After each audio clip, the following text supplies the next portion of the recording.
တာလီစောပါဒီကနေ့မတ်လ3ရက်နေ့နရီဇယာရခိုင်သတင်းဌာနရဲ့နောက်ဆုံးရရှိထားတဲ့သတင်းတွေကိုကျမအေးမြတ်ခိုင်ကတင်ဆက်ပေးသွားမှာပါ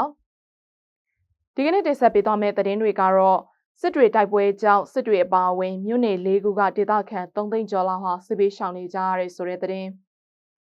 ရခိုင်မှာ2လအတွင်းစစ်ကောင်စီကြောင့်အရက်သား69ယောက်သေဆုံးပြီး100ကျော်ဒဏ်ရာရရှိသွားတဲ့ဆိုတဲ့သတင်းနဲ့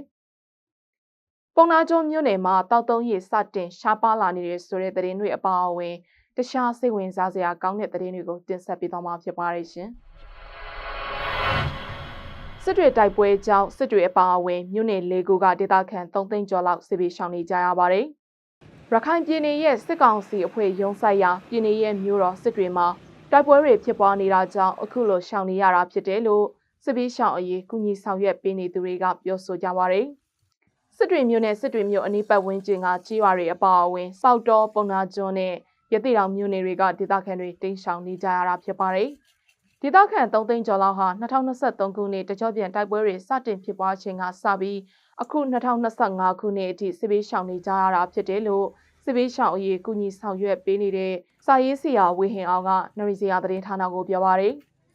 အဲ့ဒီစစ်ဘေးရှောင်တွေအထဲမှာကလေးငယ်တွေအမျိုးသမီးတွေနဲ့တက်ကြီးရွယ်အိုတွေလည်းအများအပြားပါဝင်နေပြီးရန်ကုန်မန္တလေးဘက်ကိုရှောင်တိန်သွားကြသူတွေလည်းရှိတယ်လို့ရခိုင်လွတ်မြောက်နေမြေတွေစီကိုတိတ်ရှောင်နေသူတွေလည်းအများအပြားပါဝင်နေတာဖြစ်ပါတယ်။ရခိုင်မှာ2လအတွင်းစစ်ကောင်စီကြောင့်အရက်သား69ယောက်သေဆုံးပြီး116ယောက်ဒဏ်ရာရရှိသွားခဲ့တယ်လို့နရီစီယာကပြုစုထားတဲ့စီးရင်တွေအရသိရပါတယ်။ဖေဖော်ဝါရီလမှာ14ယောက်သေဆုံးပြီးတော့33ယောက်ဒဏ်ရာရရှိခဲ့တယ်လို့ဇန်နဝါရီလမှာ85ယောက်သေဆုံးပြီး83ယောက်ဒဏ်ရာရရှိခဲ့ပါတယ်။သေဆုံးသူတွေအထဲမှာကလေးငယ်တွေအမျိုးသမီးတွေစစ်ကြောသက်လူငယ်တွေနဲ့တက်ကြီးရွယ်အိုတွေလည်းပါဝင်နေတာကိုတွေ့ရပါတယ်။စစ်ကောင်စီရဲ့လေကြောင်းတိုက်ခိုက်မှုကြောင့်အများဆုံးထိခိုက်သေဆုံးခဲ့ပြီးလက်နက်ကြီးတပ်နက်တွေနဲ့ပစ်ခတ်မှုကြောင့်သေဆုံးသူတချို့လည်းပါဝင်နေပါတယ်။ဖေဖော်ဝါရီလနဲ့ဇန်နဝါရီလ2လအတွင်းစစ်ကောင်စီကြောင့်သေဆုံးဒဏ်ရာရရှိသူတွေအများစုကိုအမည်အသက်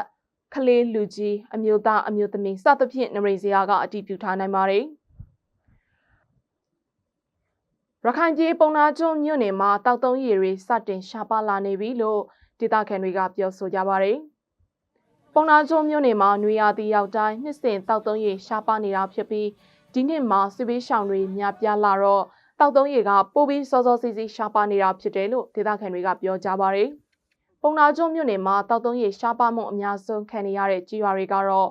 ပုံနာကျွန်းကြောက်တော်ကားလက်မကြီးဘေးမှာတည်ရှိတဲ့ကြံခင်းပန်းနီလာအောင်ဖြူပြင်းတရက်ရှိုးရိုးငိုတောင်နာရွာကျင်တလင်းကြေးရွာတွေမှာဖြစ်တယ်လို့ဒေသခံတွေကပြောကြပါတယ်။လက်ရှိမှာရာသီဥတုပူပြင်းလာမှုတွေကြောင့်အဲ့ဒီကြေးရွာတွေမှာရေရင်းရေကန်တွေခန့်ချောက်လာတဲ့အတွက်ဒေသခံတွေနဲ့စစ်ဘေးရှောင်တွေဟာတောက်တုံးရည်အခက်အခဲနဲ့ကြုံတွေ့နေကြရတာဖြစ်တယ်လို့လည်းသိရပါတယ်။အဲ့ဒီလိုရေရှားပါလာနေတဲ့အတွက်ကြောင့်ရေရရှိတဲ့ကြေးရွာတွေတောတောင်နေရာတွေစီကိုခက်ခက်ခဲခဲသွားရောက်ခဲ့ယူနေရတယ်လို့လည်းဒေသခံတွေကပြောကြပါတယ်။အဲ့ဒီလိုရေရှားပါမှုပြဿနာတွေကိုရခိုင်မျိုးသားအဖွဲ့ချုပ် ULA ကဦးဆောင်ပြီးဒေသခံအရက်ဖက်အဖွဲ့အစည်းတွေနဲ့ပူးပေါင်းက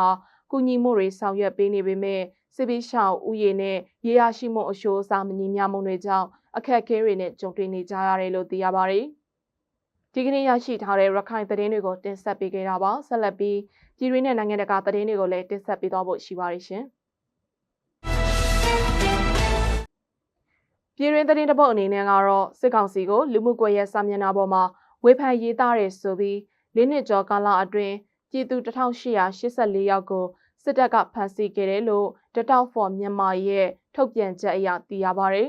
။ဖမ်းဆီးခံရသူအများစုဟာ Facebook ပေါ်မှာရေးသားမျှဝေမှုတွေကြောင့်ဖမ်းဆီးခံခဲ့ရတာဖြစ်ပြီး TikTok, Telegram, Viber တွေပေါ်မှာရေးသားမျှဝေမှုတွေအတွက်လည်းဖမ်းဆီးခံရမှုတချို့ရှိခဲ့တယ်လို့ဆိုပါတယ်။2020နဲ့2023ခုနှစ်တွေမှာဖမ်းဆီးခံရတဲ့ online အသုံးပြုသူဦးရေဟာပြင်းမြောက်900ကျော်လောက်ရှိပြီး2024ခုနှစ်မှာတော့ဖမ်းဆီးခံရသူတဝက်လောက်ရောကျသွားတယ်လို့ဆိုပါတယ်။2024ခုနှစ်အတွင်းမြို့နယ်ပေါင်း116မြို့နယ်မှာ online အသုံးပြုသူ385ယောက်ဖမ်းဆီးခံခဲ့ရပြီးအများစုဟာရန်ကုန်တိုင်းနဲ့မန္တလေးတိုင်းတွေကဖြစ်တယ်လို့ထုတ်ပြန်ချက်တွေမှာပါရှိပါတယ်။2025ခုနှစ်ဇန်နဝါရီလနဲ့ဖေဖော်ဝါရီလ2လအတွင်းမြို့နယ်ပေါင်း14မြို့နယ်ကအွန်လိုင်းအသုံးပြုသူအယောက်20ဖမ်းဆီးခံခဲ့ရသလို ဖန်စီအရေးယူခံရမှုတွေလည်းဆက်လက်ရှိနေဆဲဖြစ်ပါတယ်။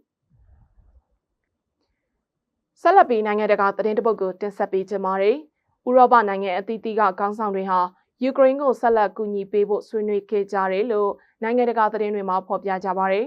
။ဥရောပနိုင်ငံအသီးသီးကခေါင်းဆောင်တွေဥရောပသမဂ္ဂနဲ့ကနေဒါအပါအဝင်နေတိုးအဖွဲ့ဝင်နိုင်ငံတချို့ကခေါင်းဆောင်တွေဟာမတ်လ2 ရက်နေ့လန်ဒန်မြို့မှာယူကရိန်းကိုဆက်လက်ကူညီဖို့ဆွေးနွေးခဲ့ကြတာပါ။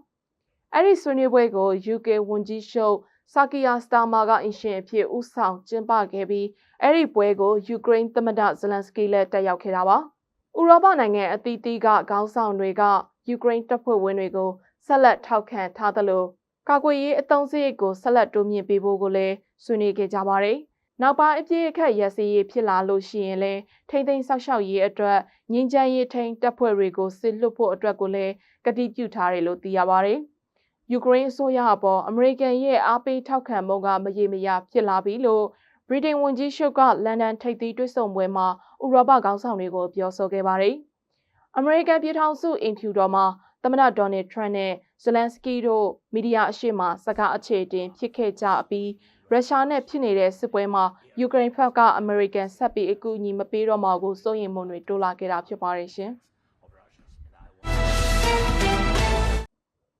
နရင်းစရာသတင်းဌာနရဲ့နေ့စဉ်သတင်းတင်ဆက်မှုတွေကတော့ဒီလောက်ပါပဲ။နောက်နေ့တွေမှာလည်းထူးခြားတဲ့သတင်းတွေကိုဆက်လက်တင်ဆက်ပေးသွားမှာဖြစ်ပါတယ်။ကျမတို့နရင်းစရာသတင်းဌာနကထုတ်လွှင့်တဲ့သတင်းတွေကို www.narinzia.com မှာဝင်ရောက်ကြည့်ရှုနိုင်သလို Facebook, YouTube နဲ့ Telegram တို့မှာလည်းဝင်ရောက်ကြည့်ရှုနိုင်ပါတယ်။နရင်းစရာရုပ်သံကိုကြည့်ရှုပေးခဲ့ကြတဲ့အတွက်ကျေးဇူးအများကြီးတင်ပါတယ်။အားလုံးကျန်းမာရှင်လန်းကြပါစေရှင်။